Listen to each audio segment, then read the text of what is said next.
मैं कुछ भी नहीं हूँ और मुझे लगता है कि एक साहित्य और कलाओं का विद्यार्थी के रूप में, एक रसिक के तौर पर मैं अपने को देखता हूँ। और मैं इस मामले में अपने को भाग्यशाली मानता हूँ कि मुझे लता जी की किताब इतनी सराही गई या गुलज़ार साहब जैसे शख्सियत पे काम करने का मौका पाया। भाषा और बोलियों को लेकर हम लोग कितने विपन्न हैं, हमें मालूम ही नहीं है कि किसी एक बोली या किसी एक भाषा में उत्पन्न शब्द के का व्यवहार क्या है। पढ़ने लिखने के सिवा, अच्छा संगीत सुनने के सिवा या अच्छे लोगों की संगत में रह के विकसित करने के सिवा मेरे पास कोई काम नहीं था। शायद उसने मेरा मानस गढ़ा हो। और एक चीज़ मुझे बहुत कम उम्र में समझ में आ गई थी कि अच्छा काम, कालजयी काम भले आप ना कर पाएँ, लेकिन वो बहुत मेहनत और बहुत धैर्य की माँग करता है। तो गुलज़ार साहब ने बहुत सहजता रखी और ये मेरे प्रति ही नहीं, मैं ये कहूँगा कि गुलज़ार साहब के पास कोई रचनात्मक व्यक्ति, कोई गंभीर व्यक्ति जाता है, जुड़ता है, तो उसको बहुत इज़्ज़त देते हैं और उसके रचनात्मक कर्म से जुड़ाव रखते हैं।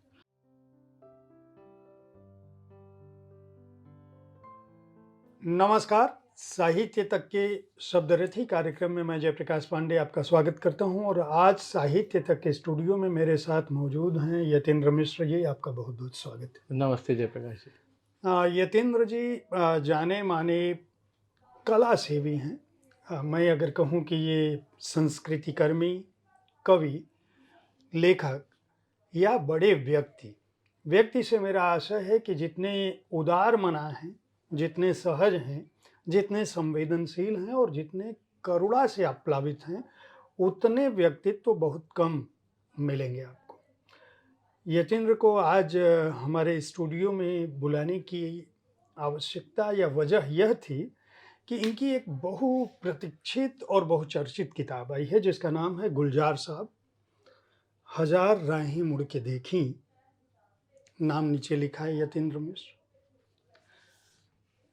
यतीन्द्र के बारे में जो मैंने परिचय दिया वह अधूरा इसलिए है कि इनका पूरा जो जीवन है, किशोर वय से ही ये लिखना शुरू कर चुके हैं और अक्क महादेवी से लेकर सोनल मान सिंह जी, बिस्मिल्लाह खान जी, गिरजा देवी जी और अख्तरी बेगम जी, मतलब आप यहाँ तक कि कुंवर नारायण जी, अशोक वाजपेयी जी, मतलब आप हिंदी साहित्य, कला, संस्कृति, एक किताब मैं भूल रहा हूँ जिसके लिए इनको नेशनल अवार्ड मिला है, लता मंगेशकर जी, उनकी जी, जो भी करते हैं उसके पीछे पड़ जाते हैं और पूरा का पूरा मैं कहूँगा कि वर्षों ही नहीं बल्कि दशकों, इनकी उम्र को देख के, इनके चेहरे को देख के, इनके युवावस्था को देख के ये मत समझिएगा कि मैंने दशक कहा। मुझे लगता है शायद बहुत कच्ची उम्र में, जिस उम्र में लोग गिल्ली डंडा खेलते हैं, उसी उम्र में इनको संगीत की और कला की लत लग गई, लेखन की लत लग गई और वो लत अभी तक कायम। बहुत बहुत पहले तो बधाई दूंगा, मैं शुभकामना दूंगा इस किताब के लिए। बहुत धन्यवाद आपका। और एक बहुत ही बेहतरीन और अनूठी कृति के साथ आप आए हैं। चूँकि मैं लगातार आपके काम को देखता रहा हूँ इसलिए पता है कि 2 दशक से अधिक समय तक आपने इस किताब को लिखने में लगाया। इससे पहले लता जी पर भी जो किताब आई थी वो भी आपकी दशकों की मेहनत का नतीजा थी। भले ही आप ये कहते हैं कि किताब लिखने में मुझे 6 साल या 7 साल का मैंने रिकॉर्डिंग किया या 10 साल का किया, लेकिन जहाँ तक मैं जानता हूँ, जिस उम्र में लोगों को संगीत का स नहीं आता है, उस उम्र में आप कलेक्शन करने लगे थे, जुटाने लगे थे कैसेट्स से लेके रिकॉर्डिंग तक। यतीन्द्र जी, वाक़ई आप हैं क्या? पहले मैं यहाँ से शुरू करना चाहूँगा। मैं कुछ भी नहीं हूँ और मुझे लगता है कि एक साहित्य और कलाओं का विद्यार्थी के रूप में, एक रसिक के तौर पर मैं अपने को देखता हूँ। और रही बात ये कि देखिए जयप्रकाश जी, एक प्रक्रिया होती है। ज़ाहिर-सी बात है कि बहुत सारे पाठक, दर्शक या जो भी आपके साहित्य के संवाद को सुनेंगे, वो अपना एक अवधारणा बनाएँगे या जिन्होंने मेरे लेखन को पढ़ कर के कोई भी अपनी एक राय कायम की है। सफलता किसी किताब को मिल जाए, किसी गायन को, किसी कृति को, किसी के अभिनय को कोई मानक मान लिया जाए, वो उसके अपने काम की एक सराहना है और ऊपर उसका भाग्य है। अब मैं इस मामले में अपने को भाग्यशाली मानता हूँ कि मुझे लता जी की किताब इतनी सराही गई या गुलजार साहब जैसे शख्सियत पे काम करने का मौका पाया। लेकिन इन सबको मिला कर के कोई बात मेरे बारे में परिभाषित की जाए तो मुझे लगता है कि वो मुकम्मल नहीं होगी, क्योंकि इनको समझने की प्रक्रिया के दौरान समय व्यतीत हुए हैं। और जिन गुलजार साहब की उम्र 90 साल की हो रही है, जो जो अभी तक सक्रिय हैं, जिन्होंने 50-70 साल दे दिया सिनेमा इंडस्ट्री को, पोएट्री को, गीतों को, उनके बारे में समझने, जतन से बात करने, उनके बारे में सही प्रामाणिक जानकारी जुटाने, उनको सिलसिलेवार एनालाइज़ करते हुए लिखने और उस परिपेश को समझने के लिए जो तमाम सारे और लोग हैं, अवान्तर प्रसंग हैं, मैगज़ीन्स हैं, फैक्ट्स हैं, हिस्ट्री है जो मौजूद है, उसको खंगालने में तो वक़्त लगता है। अ, ठीक है कि आज गूगल सर्च इंजन का ज़माना है, तमाम सारे सोशल मीडिया पे ऐसी साइट्स हैं, चीज़ें हैं कि आप एक सब्जेक्ट डालते हैं और आपके बारे में आपको तमाम सारी चीज़ें दे देती हैं। अब तो एआई का भी ज़माना आ गया।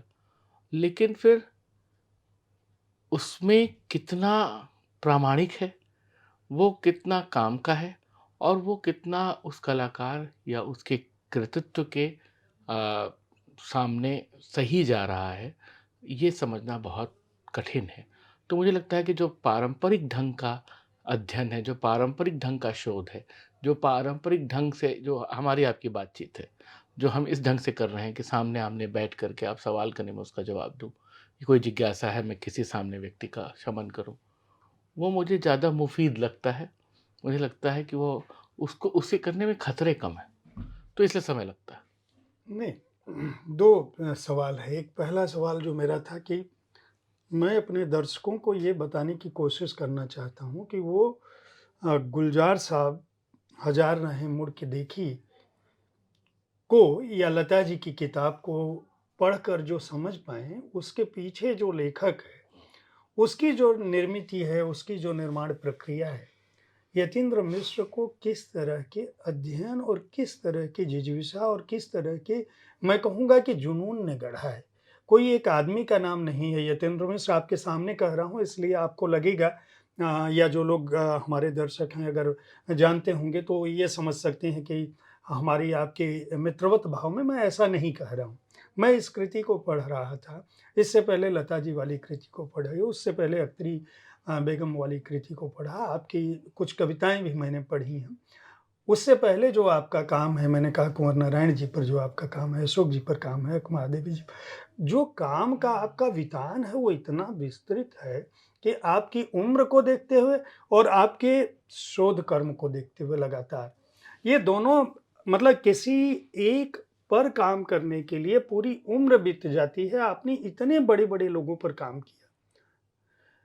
मैं ये जानना चाहता हूँ कि ये जो शुरुआत हुई थी, जो बिगिनिंग हुई थी यतीन्द्र मिश्र की, वो कैसे हुई थी और यह आपके अंदर इतना कैसे आया कि मैं किसी भी काम को करूँगा तो इतना ही डूब कर उतरूँगा? अब ये मुझे लगता है कि इंसानी फितरत होती है, मेरी गढ़न, मेरे पारिवारिक जो बैकग्राउंड है, जो मेरी दादी का गायन है, मैंने बहुत सारे अपने मित्रों के चैनल्स पे और तमाम जगह जहाँ मेरे बारे में बात हुई है, कहा है कि एक परवरिश का मामला है। घर में साहित्य संगीत के संस्कार थे, मेरी ग्रैंडमदर गाती थी। पूर्वज परंपरा में जब राजशाही थी तो बेगम अख्तर साहिबा दरबारी गायिका थी, तो कथाएँ चली आई थी, चीज़ें मालूम थी। मैं जिन लोगों के सामने बड़ा हुआ हूँ और जिन्होंने मुझे गढ़ा है, उसमें पंडित विद्यानिवास मिश्र और कुँवर नारायण जी हैं। कुँवर नारायण जी के घर में रह के मेरी एमए की पढ़ाई हुई है लखनऊ यूनिवर्सिटी से। तो उनके धैर्य की साधना को देखता था। गिरजा देवी के यहाँ आना-जाना था बनारस में 18 साल की उम्र में, उनको गाते हुए, उनको अपनी शिष्याओं को सिखाते हुए, कैसे शास्त्रीय संगीत की घरानेदारी में कलाकार तैयार किए जाते हैं, ये मैंने बहुत किशोरावस्था से देखा है। तो उन सब का कहीं गहरे असर पड़ा। कुँवर जी महीन काटने वाले कवि थे, लिखना है उसको डंप कर देना है। दिन भर जूझे रखते थे, शाम को वो रिजेक्ट होके पोएम उनके डेस्क में रख जाती थी। मैं ये सब प्रक्रिया देखता था तो मैं उनको टोकता था, तो बड़ा अच्छा लिखा है, बोले अरे कुछ अच्छा नहीं लिखा है, अपने लिए लिखा है, छपने के लिए थोड़ी लिखा है। विद्यानिवास जी का ऐसे ही देखता था। परिवार में, पूजा में, अनुष्ठान में, सामाजिकता में, बनारस में, शिष्यों में, सब में डूबने उतराने वाले व्यक्ति, लेकिन ऊपर से अंदर से बिल्कुल निष्पृह व्यक्ति। अच्छा सा भोजन भी अगर आपने वो कर रहे हैं, एक साधारण सी सब्जी भी खा रहे हैं दाल चावल के साथ, तो उसके बारे में भी वो बिल्कुल हजारी प्रसाद द्विवेदी परंपरा में पूरा व्यंजन विधि और सब चीज़ और उसको पुराने संस्कृत साहित्य से जोड़ के एक साधारण शाक-भाज की ऐसी कल्पना करके बता देंगे। उनकी एक बड़ी सुंदर सी किताब है, हिंदी की शब्द संपदा। आप पढ़िए, तो आपको लगता है कि भाषा और बोलियों को लेकर हम लोग कितने विपन्न हैं, हमें मालूम ही नहीं है कि किसी एक बोली या किसी एक भाषा में उत्पन्न शब्द के का व्यवहार क्या है। तो मैंने वो सब सीखा और देखा और अपने परिवार परंपरा में देखा। इस बात के लिए अपने को सौभाग्यशाली मानता हूँ कि कुछ संस्कार रहा होगा म्यूज़िक का, जो म्यूज़िक जीन्स में आया। मैं सुरीला नहीं हूँ लेकिन सुर की तमीज़ है। दादी को गाते सुना, बुआओं को गाते सुना, मेरी माँ बहुत अच्छा गाती थी। तो और गाने बहुत कान में पड़े। और एक चीज़ जो मैं कहना चाहूँगा, पता नहीं कैसे लिया जाएगा, बहुत छोटे से शहर से आता हूँ। छोटे से शहर में बहुत जंजाल नहीं है, बहुत फालतू काम नहीं है कि यहाँ दौड़ना वहाँ, ये कॉस्मो कल्चर का माहौल नहीं था अयोध्या में कि हम दौड़ रहे हैं और शाम को ये हो रहा है। शाम ढलते ही शहर व्यतीत हो जाता था। ऐसे शहर में बचपन गुज़रा। तो पढ़ने लिखने के सिवा, अच्छा संगीत सुनने के सिवा या अच्छे लोगों की संगत में रह के विकसित करने के सिवा मेरे पास कोई काम नहीं था। शायद उसने मेरा मानस गढ़ा हो। और एक चीज़ मुझे बहुत कम उम्र में समझ में आ गई थी कि अच्छा काम, कालजयी काम, भले आप ना कर पाएँ, लेकिन वो बहुत मेहनत और बहुत धैर्य की माँग करता है। और तमाम सारे बड़े लोगों ने जो मेरे पूर्वज रहे, जिनको मैंने देखा है करते हुए, कम से कम मैं 2-3 लोगों का नाम तो ले ही सकता हूँ। तो वो चीज़ मुझे लगती है कि उसने बहुत असर डाला है मेरे अवचेतन पे। 2 सवाल मेरे आएँगे। एक, गुलज़ार की मोहब्बत में आप कब फँसे?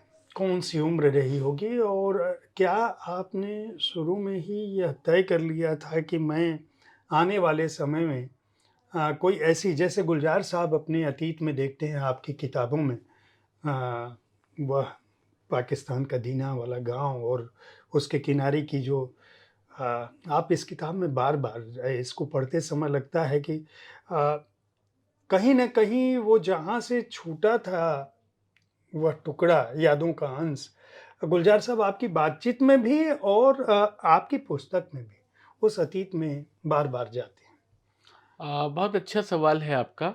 सन 2000 में, सन 2000 में मेरी उम्र बमुश्किल 22-23 साल की थी और मुझे मौका मिला, साहित्य अकेडमी का एक डेलीगेशन जा रहा था न्यूयॉर्क।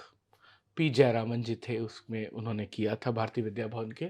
जयप्रकाश नारायण जन्म शताब्दी समारोह था और युवाओं में मेरा चयन हुआ था और मुझे कुछ भी नहीं पता कि उसमें और कौन-कौन लोग हैं। लेकिन जब मैं न्यूयॉर्क पहुंचा तो वहाँ देखा कि वहाँ पे जावेद अख्तर साहब, गुलज़ार साहब, निदा फ़ाज़ली, बशीर बद्र और निर्मल वर्मा, मनोहर श्याम जोशी, ये सारे लोग थे। निर्मल जी मुझे जानते थे, जोशी जी मुझे जानते थे।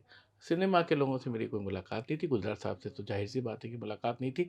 पहचानता था, जैसे कि सब युवावस्था में उनके शैदाई होते हैं, मैं भी था। तो वहाँ से मित्रता की, या समझिए कि गुरु-शिष्य वाली नींव पड़ी। उसमें बहुत हाथ गुलज़ार साहब का है। एक नया लड़का किसी का बहुत बड़ा फ़ैन भी हो जाए, तो उसके नज़दीक नहीं जा सकता जब तक कि वो बड़े पेडेस्टल पे खड़ा आदमी उसको आगे हाथ बढ़ के उसको स्वीकारे ना। तो गुलज़ार साहब ने बहुत सहजता रखी और ये मेरे प्रति ही नहीं, मैं ये कहूँगा कि गुलज़ार साहब के पास कोई रचनात्मक व्यक्ति, कोई गंभीर व्यक्ति जाता है, जुड़ता है, तो उसको बहुत इज़्ज़त देते हैं और उसके उसके रचनात्मक कर्म से जुड़ाव रखते हैं। फिर उसी दौरान मेरी 2 किताबें, जब लगातार मैं काम कर रहा था, तो लिख पढ़ रहा था, गुलज़ार साहब से मिलना-जुलना होता था। तो उन्होंने अपने गैर फ़िल्मी नज़्मों का संग्रह संपादित करने का दायित्व दिया और यार जुलाहे नाम से वो किताब आई 2005 में। और उसके बाद वो बड़ी पसंद की गई और फिर उसका उर्दू में शीनकाफ निज़ाम साहब ने ट्रांसलेशन किया। और फिर उसकी 2 साल बाद मीलों से दिन आई रूपा एंड कंपनी से, जो फ़िल्मी गीतों का संकलन था।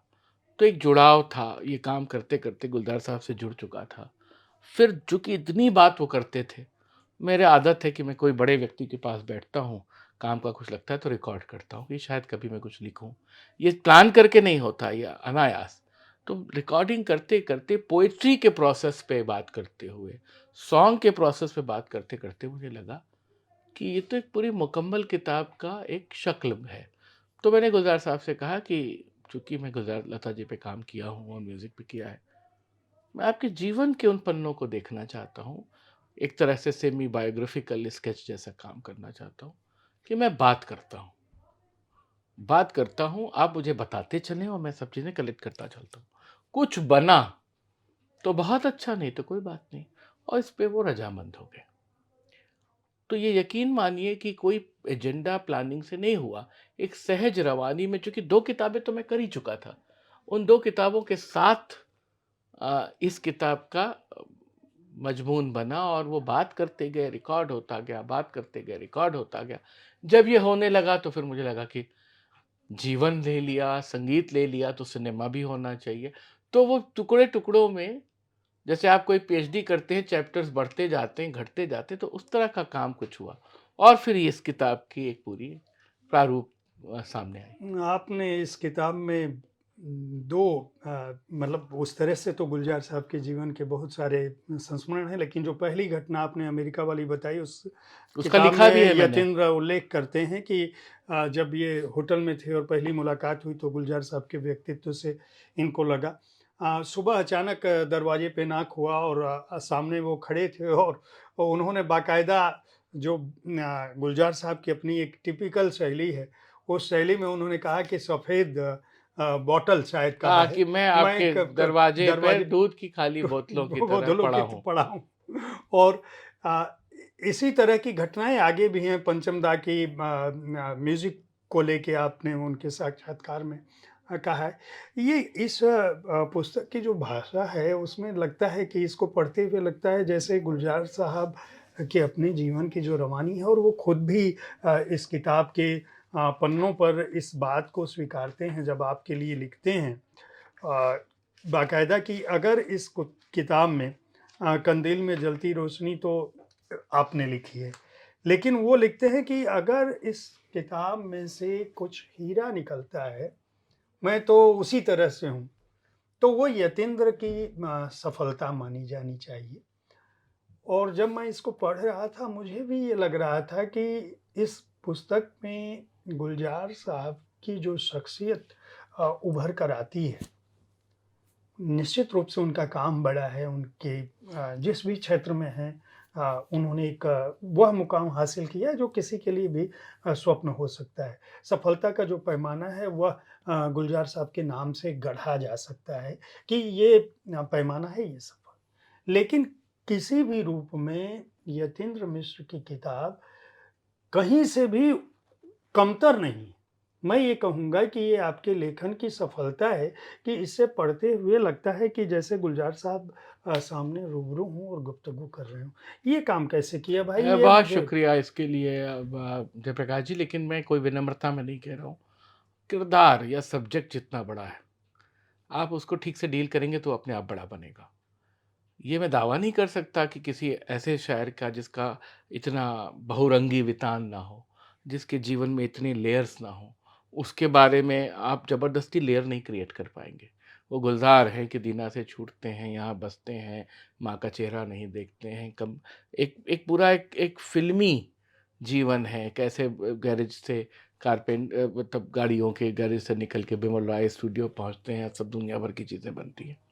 भाषा के स्तर पे ये मैं ज़रूर कहूँगा, ये कोशिश करता हूँ कि जिसके बारे में अगर वो जीवनी परक काम है, तो मैं इस तरह का फ्लेवर करूँ अपने लिखते हुए कि आदमी को ये लगे कि ये उसी के नज़दीक का काम है। जैसे लता जी की किताब में जब मैंने उनके एक्सेंट को यूज़ किया इंटरव्यू में, तो वो अक्सर बोलती थी बरोबर, समझ गए ना? तो वो जो एक मराठी स्त्री का जो एक डिक्शन है, मैंने उस फ्लेवर को तोड़ा नहीं। और तमाम लोगों ने मुझसे कहा कि लगता है जैसे लता जी बोल रही। इसमें आपने देखा होगा कि बाइलिंगुअल ढंग से इंटरव्यू चलता है और तमाम सारे सवालों के जवाब वो हिंदी में बोलते-बोलते अंग्रेजी में चले जाते हैं, अंग्रेजी में समझाते-समझाते उर्दू में आ जाते हैं। तो मैंने एज़ इट इज़ रखा, उसके साथ छेड़छाड़ नहीं की। वो कोशिश की कि लोगों को ये फ़ील आए कि हाँ, ये गुलज़ार साहब बोल रहे हैं। गुलज़ार साहब की जिस तरह की हिंदुस्तानी ज़ुबान है, हिंदी उर्दू की मिली हुई एक निखालिस, और उसमें एक अपना एक उर्दू का एक अपना एक खनक है, वो खनक उसमें आए। और जब मैं उसकी डिटेलिंग करूँ अपने भाषा में, हम लोग भी अवध से आते हैं तो हमारी भाषा में भी एक हिंदुस्तानी मौजूद है। वो कहीं से मिमिक किया हुआ भाषा नहीं है। यही ये करने में मुझे आसानी हुई जब मैंने शहरनामा किया या जब मैंने अख्तरी की, कि जो एक भाषा का अपना एक स्वाद है, जो एक बेलौस उसका रंग है, वो गुलज़ार में अगर उभर रहा है तो उभरने दो। वो बिस्मिल्लाह खां में भी करने में आया। लेकिन मैं ये नहीं कर सकता था कि गुलज़ार की कहानी लिखते हुए वो बिल्कुल संस्कृताइज़्ड हिंदी में जाए। ऐसी हिंदी में जाए कि आपको पढ़ने में 2 प्लेटफ़ॉर्म पे कदम रखना पड़े कि अरे! अभी तो शुद्ध हिंदी चल रहा था और अब तुरंत उर्दू आ गया। रवानी में बहिए, जिस रवानी में वो हमको बहा के ले जाते हैं। मैं एक चीज़ और जानना चाहूँगा। एक तो ये कि इस पुस्तक की जो निर्माण प्रक्रिया थी, मतलब जो लेखन प्रक्रिया है, जिस तरह से आपने इसको दर्ज किया, उसमें आपने कितना समय लगाया? ये सवाल इसलिए भी है कि जो आजकल नए लेखक हैं, जो किसी की जीवनी या लिखना चाहते हैं या जिनके बारे में लिखना चाहते हैं, बहुत तेज़ी में होते हैं कि हम बहुत कुछ कर लें। आपने 2 दशक का समय दिया, लेकिन जब इसको लिखना शुरू किया, क्या कोई आपने एक सर्टेन प्रारूप इसका रखा था कि मैं इस प्रक्रिया में आगे बढ़ूँगा? क्योंकि केवल 3 खंड हैं इतनी मोटी किताब में, जो लगभग 500 पन्नों से अधिक है, 500 पृष्ठों से अधिक है, 514 पृष्ठ हैं इसमें, और केवल 3 अध्याय। असल में इस किताब की प्रक्रिया मेरे लिए आसान थी क्योंकि इसके पहले लता आ चुकी थी। और लता जी की बायोग्राफ़ी करते हुए भी जो इस तरह से मैंने शुरू में नोट्स रखे और बाद में इंटरव्यू रखा और बाद में उनके गीतों की डिटेल की, यहाँ पे उनके करियर के सारे पॉइंट रखे। तो मेरे दिमाग, और वो किताब मकबूल हो गई, पसंद कर ली गई, पुरस्कृत हो गई, लोग आज भी याद करते हैं, अंग्रेजी अनुवाद हो गया। तो मुझे लगा कि जो एक पाठक वर्ग, ये मेरे मन में कहीं था, जो एक पाठक वर्ग मेरा बन चुका है, जो एक तैयार हो चुका है, जो मेरे लिखे को उस ढंग से पढ़ता है, वो ही स्वाद इसमें ढूँढेगा। तो बहुत तोड़-फोड़ तो नहीं करनी है कलात्मक दृष्टि से, कि मैं कोई नई चीज़ निकाल के लाऊँ और लोगों को लगे कि अरे यार! हमें तो उसमें मज़ा आया था, और कंपैरिज़न हो जाए। तो एक तो ये बचाना था। दूसरा, बायोग्राफ़ी लिखते समय मैं बायोग्राफ़िकल नॉवेल नहीं लिख रहा था कि मुझे उसमें तमाम सारी बातें बना के लिखनी हो, क्योंकि मैं खुद बायोग्राफ़िकल स्केच में बायोग्राफ़िकल नॉवेल को पसंद नहीं करता। मुझे लगता है कि इसमें लेखक ने अपना ही सब डाल दिया, उसकी असली बात कहाँ कह रहा है। जब आप उपन्यास कहते हैं, जब उसको आप फ़िक्शन बनाते हैं, फ़िक्शन था नहीं। तो लता जी की किताब कहीं स्केलेटन में थी, जिसके प्रारूप में ये आगे बढ़ी। लेकिन मैंने आपसे शुरू में ये बताया कि जब मैंने बात शुरू किया था, तो मैंने हर एस्पेक्ट पे बात, बहुत सारे वर्टिकल खुले हुए थे। मेरे काम करने का ढंग ऐसा ही है।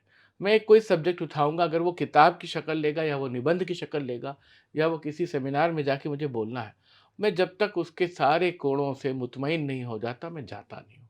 किसी ने नहीं कहा है कि आपको तुरंत लिख के देना है। माँग आपूर्ति लेखन से इसीलिए मैं बचता हूँ। इसीलिए मैं बहुत कम जगह दिखता हूँ। आप जनरल जो चीज़ चल रही होती है कि आज ये विशेषांक निकला, आज वो निकला, आप जल्दी मुझे नहीं पाएँगे। ऐसा नहीं कि मुझसे माँगा नहीं जाता, या ऐसा नहीं कि मेरा मन नहीं होता, दोनों ही बातें हैं। लेकिन फिर मुझे लगता है कि किसके लिए?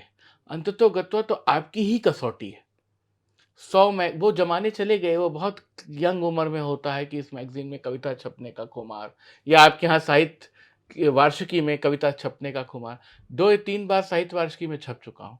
तो अब उसका भी एक मोह जाता रहा कि मैं, और ये 4 साल पहले की साहित्य वार्षिकी में गुलज़ार साहब वाली पुस्तक के इंटरव्यू छप चुके हैं, उसके पहले कविताएँ छप चुकी हैं। तो वो दौर दूसरा होता है। जब आप छोटे-छोटे अचीवमेंट्स के लिए परेशान होते हैं, अपने लिखे को स्वीकृत होता देखने के लिए परेशान होते हैं। साहब फलाने ने छापा है, साहब उनके संपादकत्व में छपा है, या उन्होंने इस पे तारीफ़ की है, आलोचना की है। अभी क्या लगता है कि किताब जाएगी जब, मित्रों के पास जाएगी, पाठकों के पास जाएगी, उससे संबंधित उस क्षेत्र के लोगों के बीच में जाएगी, वो खारिज ना कर दें सोच के कि ये क्या किया है? और पहला काम, पिछला काम तो वो जो दो कुछ काम है वो अच्छे किए थे। तो मुझे हमेशा डर लगा रहता। तो मुझे लगता है कि मेहनत करो, और जब तक खुद उस किताब से मुतमईन ना हो जाओ, आपको हक नहीं है कि आप उसे समाज में ऐसे ही फेंक दें। इसी किताब पर रहते हैं अभी कि गुलजार साहब की ज़िंदगी के लगभग ज़्यादातर पन्नों को आपने इस किताब में खोलने की कोशिश की है। चूँकि बातचीत का एक लंबा सिलसिला था, लंबा दौर था, तो अ, कोई पहलू बचा नहीं है, मतलब जो आप जान सकते थे आपने जानने की कोशिश की है, बात भी की है। ऐसा कोई क्षण जब गुलजार साहब बहुत ज़्यादा, हालाँकि आपने जब भी दीना की बात हुई है वो भावुक हुए हैं, इस तरह की बातें लगातार लिखी हैं, वो अपने दोस्तों को याद कर बहुत भावुक हुए हैं, संजीव कुमार जी को याद करके बहुत भावुक हुए हैं। मतलब ऐसे क्षण इस तरह के प्रसंग इसके अंदर भरे पड़े हैं। जी। लेकिन मैं उन 2 क्षणों की बात करूँगा जब आपकी बातचीत में कभी गुलजार साहब असहज हो गए हों, ऐसी कोई स्थिति आई हो, और ऐसी स्थिति आई हो जब वो एकदम भावुक हो चुके हों, जिसके चलते आपकी बातचीत कम से कम उस दिन के लिए रुक गई हो। वो अ, अगर दोनों घटनाएँ हों, अलग-अलग भी हों, तो आप बता सकते हैं कि मुझे लगता है कि भावुक होने की जो निर्मिति है, वो सर्वाधिक अपनी माँ को याद करके है। जहाँ बहुत बार ऐसा हुआ कि उनको अपने माँ के को याद करते हुए उनका गला रूंधा, बातचीत रुकी, अवरुद्ध हुई, क्योंकि उनको उसका चेहरा नहीं याद है। और वो एक तकलीफ़ भरा दौर है बचपन का। दूसरा, पिता को याद करके इस बात का दुःख कि पिता को लगता था कि ये कुछ बड़ा करेगा, और जब लेखक हुए तो अखबार लेके घूमते थे।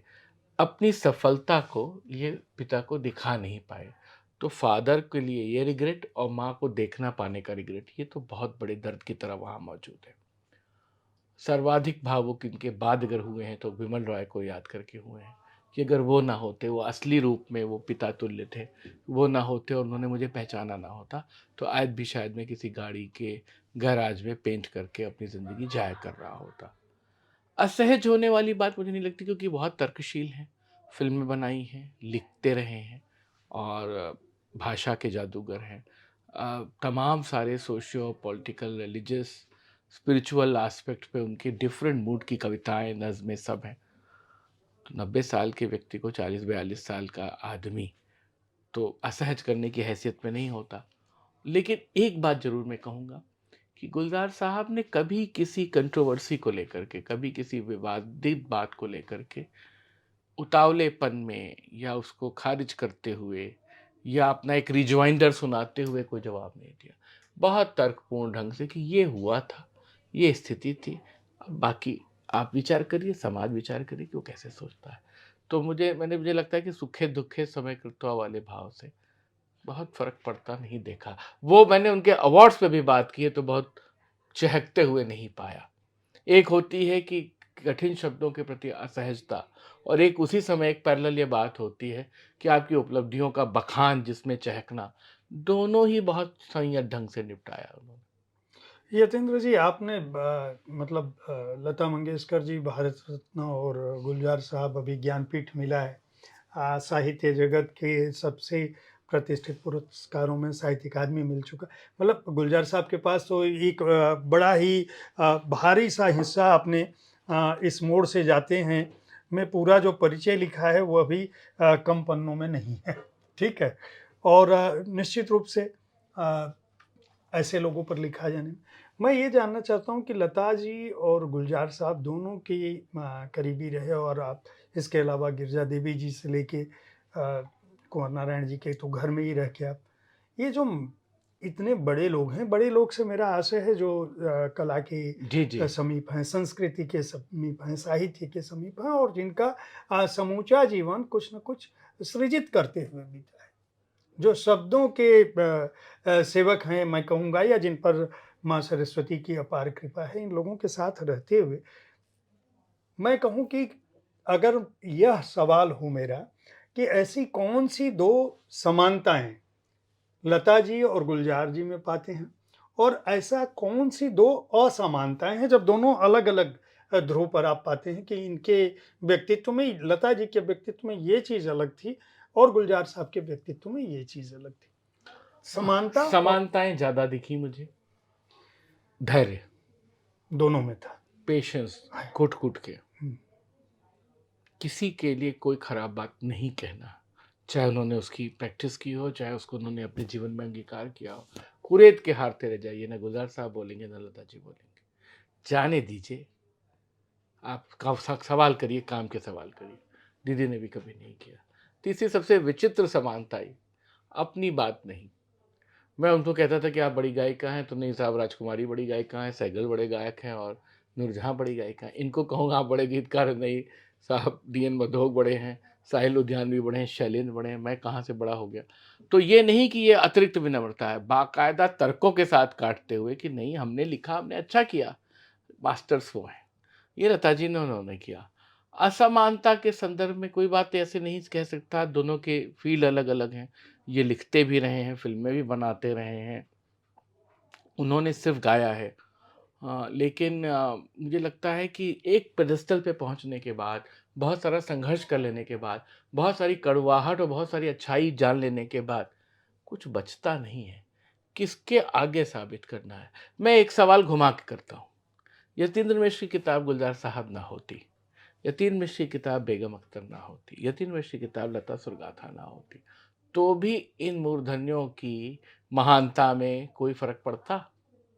नहीं ना पड़ता। ये कर चुके थे। यतीन्द्र मिश्र ने सिर्फ उसका दस्तावेजीकरण कर दिया है, उस महानता को अंडरलाइन कर दिया है नई पीढ़ी के लिए कि भैया पढ़ लो, ये गाना सुन लो, इस गाने में ये ईमानदारी है, ये अच्छाई है, ये तैयारी है, ये साधना है, शायद तुम्हारे काम आ जाए, शायद किसी नए नवोदित पार्श्व गायक गायिका के काम आ जाए। वो ना भी लिखा जाता तो लता जी की महानता में कोई फर्क नहीं पड़ता। मैं नहीं भी लिखूं गुलजार साहब, तो नमकीन आंधी मौसम किनारा जैसी फिल्में बनाने वाले शख्स को किसी सर्टिफिकेट की जरूरत नहीं।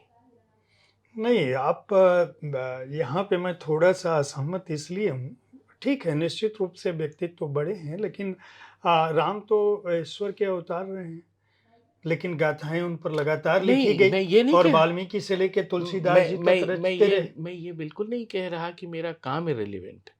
मैं ये नहीं कह रहा कि मेरा काम नहीं होना चाहिए। मैं ये कह रहा हूँ, जो आपने समानता और अच्छाई के संदर्भ में पूछा, कोई व्यक्ति पूरे मनोयोग से, पूरी ईमानदारी से, पूरे श्रम से काम कर रहा है, जैसे मैंने किया, उसको मकबूलियत भी मिली, वो ना भी करता तो क्या उनकी महानता, उनके रेखांकित होने में कोई संशय है? नहीं, आज किशोरी अमोनकर जी पे कोई अच्छी किताब नहीं है, आज बड़े गुलाम अली खां पे कोई अच्छी किताब नहीं है, आज वी शांताराम पे कोई बड़ी किताब नहीं है, इक्का दुक्का काम है। तो क्या उससे उनकी महानता उस किताब की मुखापेक्षी नहीं हो जाती?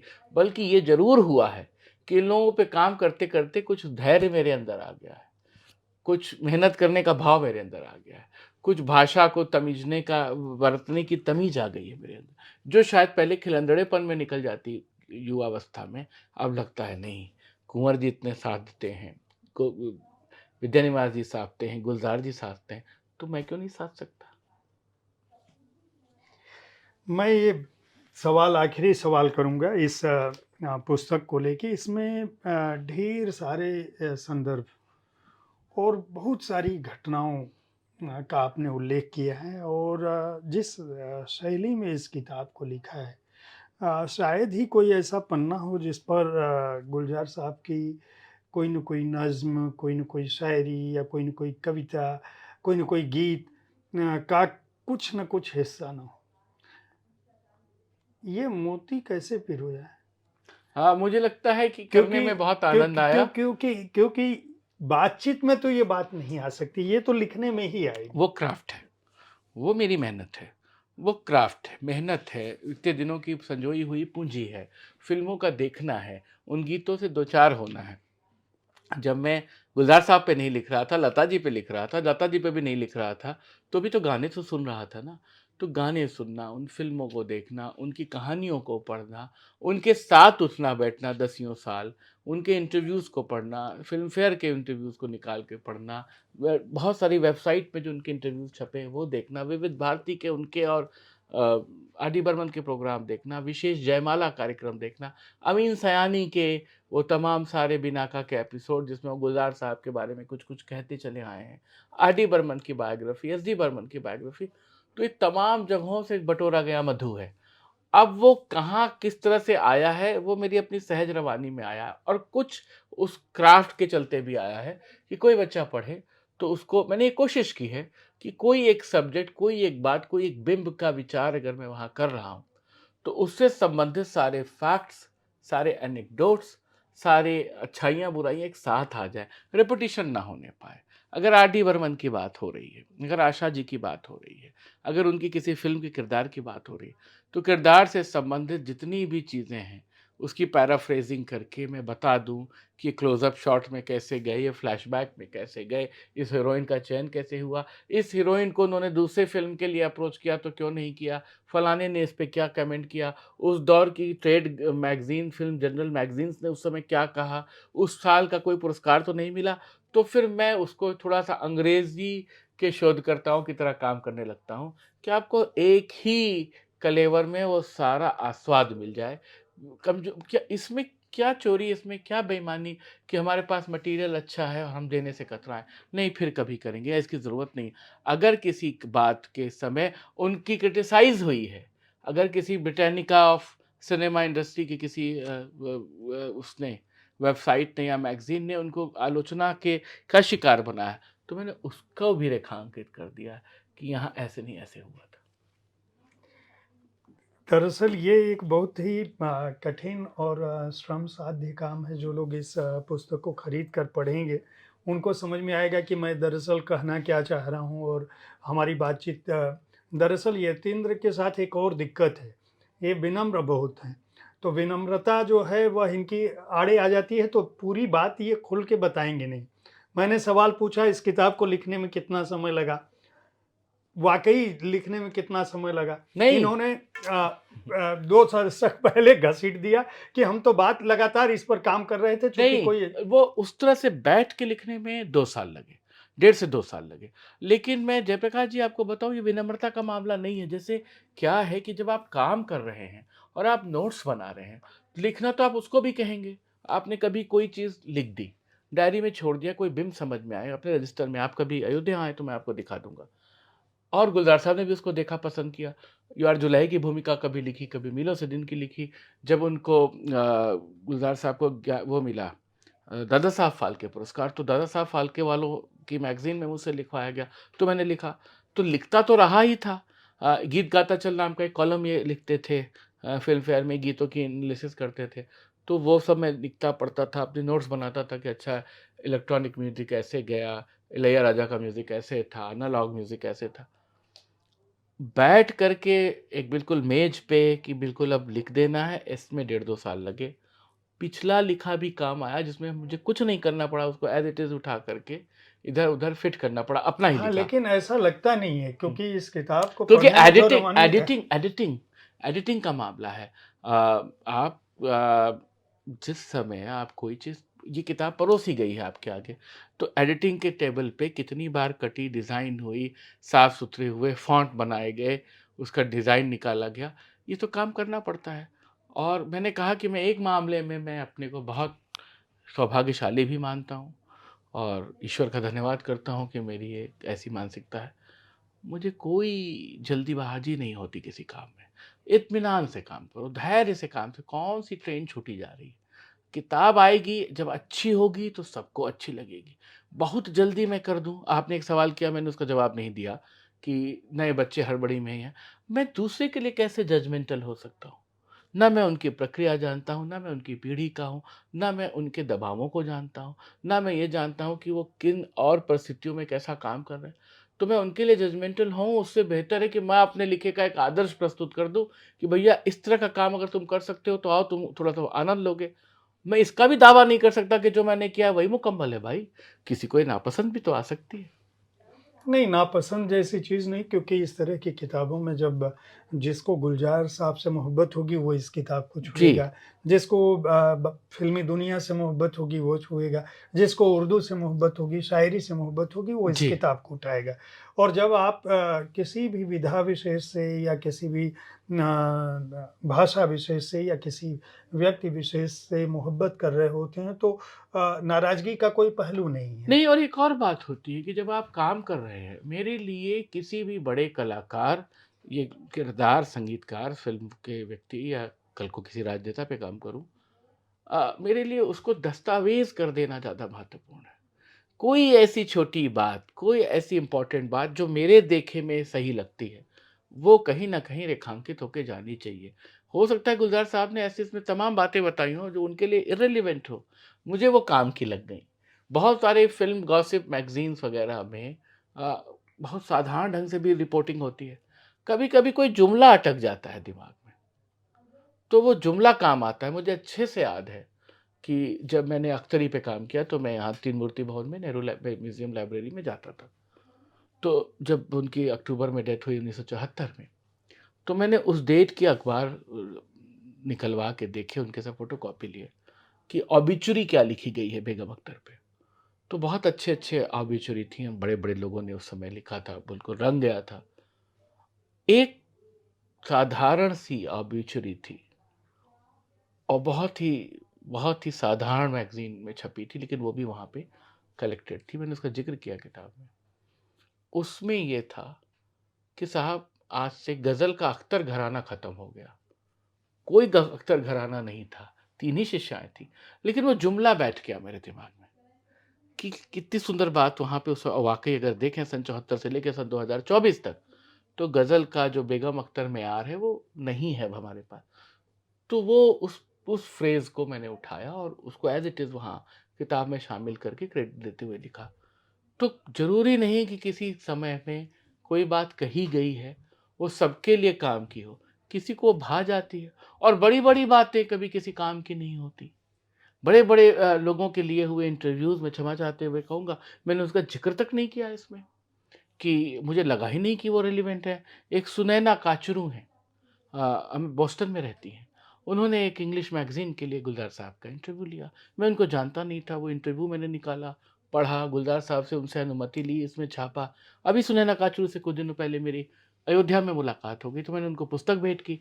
उनको दिखाया कि देखिए आपका इंटरव्यू कब लिया गया था, मैंने इस पीस को एज़ इट इज़ यूज़ किया है विद योर रेफ़रेंस। तो वो हतप्रभ हुईं, उन्होंने बहुत खुशी ज़ाहिर की। मुझे नहीं पता था कि कौन है, मुझे लगा कि ये बहुत रेलेवेंट पीस है इंटरव्यू का और जिनको सो कॉल्ड बहुत रेलेवेंट माना जाता था, मेरे मतलब से वो उसमें कोई सब्सटेंस मुझे नहीं दिखा। होगा तब भी मैंने नहीं लिखा। तो ये एक प्रक्रिया है, लेखक को इतनी स्वतंत्रता होनी चाहिए कि वो अपने मन की बात लिख सके। आपकी दोनों पुस्तकें उन लोगों पर आई जो कि बहुत ही एक कठिन चुनौती की बात मैं कहूँगा कि एक जो व्यक्तित्व हमारे सामने है उसका अपना जीवन आप लिख रहे हो। ऐसी कोई स्थिति लता जी की किताब या गुलज़ार साहब की किताब के दौरान आई क्या? या इन लोगों की पहली प्रतिक्रिया अपनी पुस्तक देखने के बाद, क्या उन्होंने इसको पूरा पढ़ा और उनकी प्रतिक्रिया क्या थी? मैंने कई बार मंचों पे कहा है, अपने इंटरव्यूज़ में कहा है, साहित्य आज तक में कहा है कि किताब बन जाने के बाद लता जी को जब मैं दिखाने गया तो उन्होंने मना कर दिया था और लौटा दिया था कि मैं छपने से पहले नहीं देखना चाहती। तो वो किताब तो उन्होंने पढ़ी ही नहीं थी छपने के पहले। छपने के बाद जब बात हुई और उषा जी ने कहा कि हम लोग बहुत अभिभूत हैं, हम आपका सम्मान करना चाहते हैं कि दीदी पे आपने बहुत अच्छा काम किया। और दीदी के रेफ़रेंस से तमाम लोगों के पत्र-वत्र आए, फ़ोन आए, फ़िल्म इंडस्ट्री के लोगों के आए, उनके परिवार के लोगों के आए, तो मुझे बहुत आश्वस्ति हुई। लता जी ने कई बार खिलखिलाते हुए, हँसते हुए ये भी कहा, ये भी मैंने बताया था, क्योंकि लंबी प्रक्रिया में था, हो सकता है वो भूल गई हों। गुलज़ार साहब ने एक-एक बात बताई, उनको ध्यान थी। उन्होंने किताब पढ़ी और उन्होंने कि जब किताब पढ़ी तो बहुत सारे मूल्यवान इजाफ़े करवाए, बताया कि ये ऐसे नहीं ऐसे हुआ था। कई बार लिखने में दिक्कतें होती हैं। फैक्ट्स बढ़वाए। एक मुझे अच्छे से याद है कि एक पल फ़िल्म का गाना है, जाने क्या है जी डरता है, रो लेने को जी करता है। एक वो अवैध ढंग से एक गर्भवती स्त्री है, अपने पति से डर रही है क्योंकि वो एक अपने प्रेमी के बच्चे की माँ बनने वाली है। फ़ारूक शेख, शबाना और नसीरुद्दीन शाह का एक पल, कल्पना लाजमी की फ़िल्म। इस गाने की एनालिसिस कर रहा था और बहुत पसंद था मुझे गाना, लता जी ने गाया भी अच्छा है, भूपेन हज़ारिका की म्यूज़िक।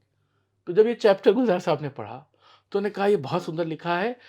तुम इसमें मुझे तो भूपेंद्र ने कहा, भूपेंद्र वो गायक, जी। पार्श्व गायक, कि ये तुम एक प्रेग्नेंट औरत का फीलिंग कैसे ला सकते हो? ये तुम्हें कैसे पता? ये तो तुम तो औरत के मन में उतर के लिखे हो। और उन्होंने बहुत इसको एप्रिशिएट किया और हँसी मज़ाक भी किया। तो मैंने कहा कि अभी मैं नोट करूँगा, बोले लिख दो। तो मैंने फिर वहाँ पे चैप्टर फिनिश करने के बाद जोड़ा कि इसी गीत पर पार्श्व गायक भूपेंद्र ने उनको ये टिप्पणी की थी कि तुम तो बिल्कुल गर्भवती औरत की मानसिकता का में जाके लिख रहे हो। तो कभी-कभी मूल्यवान इज़ाफ़े होते हैं, कभी-कभी कोई चीज़ घटा भी देना होता है। बहुत सारे पन्ने मैंने काटे, मुझे लगा कि इस बात को कहीं हमने इशारे में कह दिया है, इस बात को एलैबोरेट करने की ज़रूरत नहीं है। हर बात सब कुछ कह दी जाए ये भी ज़रूरी नहीं है। तो कभी उसके खाँचे कसने पड़ते हैं और आजकल का जो समय है कि बहुत छोटे वितान के उपन्यास, बहुत छोटे कलेवर के कहानी संग्रह आते हैं, उसमें 500 पेज की किताब आप लिख के खड़े हैं। वो पढ़ी जाए, पलटी जाए, आधे लोग, आधे युवा जो जिनका इंटेंशन प्लान कम है, वो तो घबराहट के मारे किताब ही नहीं उठाएँगे, कौन पढ़ने जाए इसको, 6 महीना लगेगा। दिक्कत ऐसा मैं ये नहीं मानता, और इसलिए नहीं मानता क्योंकि हज़ार राहें मुड़ के देखी में केवल गुलज़ार साहब नहीं हैं। गुलज़ार साहब के बहाने बहुत कुछ इसमें आपने शामिल किया है। अभी नसीरुद्दीन साहब का नाम आया, मुझे हाँ, उसका वो घटना प्रसंग याद आ गई, प्रसंग याद आ हाँ, गया हाँ। कि वो किस तरह से उन्होंने गालिब का रोल गालिब पाने का के रोल लिए पाने के लिए गुलज़ार साहब को चिट्ठी चिट्ठी लिखी लिखी, थी। हाँ। और बाकायदा आपने उसको बहुत ही रोचक शैली में लिखा है कि वो चिट्ठी लिखी, वो गुलज़ार साहब ने पढ़ी, नहीं पढ़ी, ये भी संशय था। और नसीर जी जब मिले उनसे, तो और उन्होंने गालिब का कोई रोल वो भी किया उसी के साथ। उन्होंने गालिब का रोल जब धारावाहिक किया, लेकिन उससे पहले जब वो मिले तो उन्होंने कोई चर्चा नहीं की। और नसीरुद्दीन शाह के मन में ये बड़ा डर हाँ, संशय था कि भाई इन्होंने पढ़ी कि नहीं पढ़ी, कुछ बता भी नहीं हाँ। रहे हैं। तो कहने का आशय ये है कि इस तरह की तमाम रोचक घटनाएँ हैं, लता जी से लेके, आशा जी से लेके, पंचम दास से लेके, संजीव कुमार से लेके, कोई बचता नहीं, इवन रहमान साहब तक का। हाँ, हाँ। मतलब आप मैंने इस किताब में एक बहुत मेहनत से काम किया। म्यूज़िक को एनालिसिस की जब, तो चलिए शास्त्रीय संगीत के गाने S D Burman, R D Burman, तब तक एनालॉग पैटर्न था। लेकिन जब डिजिटल पैटर्न आया और जब खास करके इलेक्ट्रॉनिक म्यूज़िक आया, इलैयाराजा का आया, रहमान का आया, शंकर एहसान लॉय का आया, अनु मलिक का आया, विशाल का आया, उस समय क्या खेल हो रहा है, कैसे गाने बन रहे हैं, आपने ध्यान दिया होगा इंटरव्यू में भी और लेखन में भी कि पूरे सॉन्ग के स्ट्रक्चर पे बात है, कैसे तोड़ करके गाने बनते हैं, कहाँ पे क्या जोड़ा जाता है और कितने तरह की वॉइसेस होती हैं, ड्रम और शेकर साउंड क्या होती है। तो मेहनत की मैंने। तो इसी मुझे लगा इसीलिए कि लोगों को जो संगीत पढ़ना चाहे, जिसको कंपैरिज़न करना हो, आप सिर्फ़ तारीफ़ कर दें कि बहुत अच्छे थे रहमान, बहुत अच्छे हैं, आर डी बर्मन बहुत अच्छे थे, एस डी बर्मन जी तो सभी को पता सभी है, को सभी पता तो जो गाना सुनता है सराहता है। उस सराहने वाला विवेक कहाँ है? वो क्या है जो रहमान को है, रहमान आर बना डी से अलग अलग करता है? करता है। तो ये बताना भी तो लेखक का धर्म है।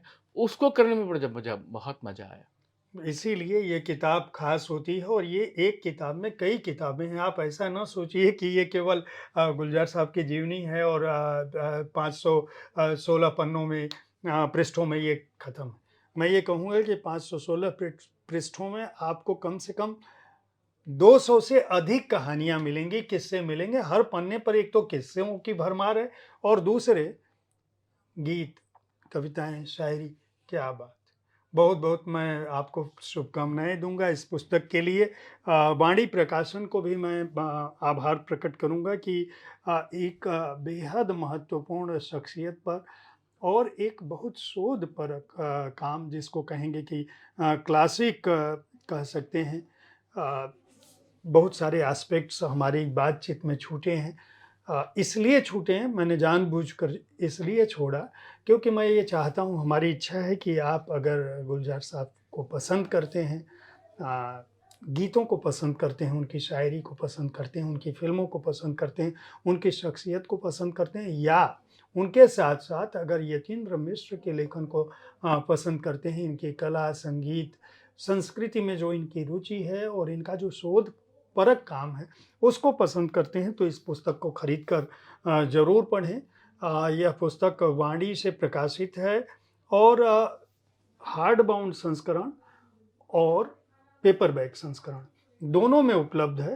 पेपर बैक आ तो अभी गया, पेपर बैक नहीं है। अभी नहीं आया है, जी। लेकिन जल्दी ही पेपर बैक आपके सामने होगा। मैं वाणी से भी और गुलजार साहब से भी और यतीन्द्र जी से भी अनुरोध करूंगा कि इतनी महत्वपूर्ण पुस्तकें जो है वह पेपर बैक संस्करणों में भी होनी चाहिए। इसलिए होनी चाहिए कि आम जन तक, गुलजार साहब तो हमेशा आम लोगों के लिए ही लिखते रहे, उन्हीं के आदमी रहे, और चंद्रमा जो है वह सबका होता है, इसलिए गुलजार साहब सबके हैं। कम से कम पेपर बैक संस्करण जल्दी से आए जी। ताकि आम लोगों के पास नहीं, पहुंचे। मुझे बहुत खुशी है कि आपने इस किताब को अपने इस महत्वपूर्ण कार्यक्रम में, आप वैसे भी इतने प्यार से करते रहते हैं, मुझे इस लायक समझा, बातचीत के लिए बुलाया। और मुझे खुशी है कि जब इसका विधिवत लोकार्पण हो रहा था, जनवरी के पहले सप्ताह में, किताब नवंबर में आ गई थी, तो इसका पहला संस्करण समाप्त हो चुका था, दूसरे संस्करण में चली गई थी। और मैं आपकी ये सूचना वाणी प्रकाशन तक ज़रूर पहुंचाऊंगा। और बहुत आभार। आप किताब को पढ़ें। किताब में जो कुछ भी अच्छा है वो गुलजार साहब की शख्सियत के कारण है। कुछ कमी छूटी होगी तो मेरे अल्हड़पन के कारण, मेरी अपने कलम की कमी होगी। गुलजार साहब कहते हैं कि जो भी अच्छा है वो यतीन्द्र के चलते है, यतीन्द्र जी कहते हैं कि जो भी अच्छा है वो गुलजार वो जी के बड़प्पन चलते है है। उनका, ये वो दोनों का आशीर्वाद है। बड़प्पन है, मैं ये कह रहा हूँ कि ये दोनों का बड़प्पन है, लेकिन किताब निश्चित रूप से बेहद महत्वपूर्ण और एक दस्तावेज सरीखी है, बहुत ही रोचक है और बहुत ही जानकारी परक है। इसको खरीदें, पढ़ें, आपके ग्रंथालय में होनी चाहिए, आपके पाठ्य संग्रह में का हिस्सा होनी चाहिए, और साहित्य तक देखते रहें। बहुत बहुत धन्यवाद। नमस्कार।